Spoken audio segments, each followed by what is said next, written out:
छत्तीसगढ़ के नवा मुख्यमंत्री विष्णुदेव साय। पूर्व केंद्रीय मंत्री और कुनकुरी विधायक विष्णुदेव साय ला भारतीय जनता पार्टी के विधायक दल के नेता चुने गिस। प्रदेश के भाजपा कार्यालय में पार्टी कोतिले अर्जुन मुंडा सहित तीनों पर्यवेक्षक मन प्रदेश अध्यक्ष अरुण साव के उपस्थिति में विधायक दल के नेता के घोषणा करी। पूर्व मुख्यमंत्री और राष्ट्रीय उपाध्यक्ष डॉक्टर रमन सिंह विधायक दल के नेता की घोषणा करी, जेकर समर्थन भारतीय जनता पार्टी के प्रदेश अध्यक्ष अरुण साव और ब्रिजमोहन अग्रवाल करीस। हमारे वरिष्ठ साथी कुनकुरी के विधायक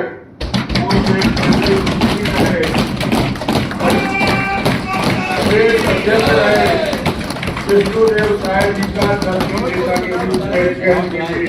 डॉक्टर रमन सिंह जी ने जो प्रस्ताव रखा है आदरणीय विष्णुदेव साय जी के नाम का विधायक दल के नेता के रूप में मैं इस प्रस्ताव का समर्थन करता हूं।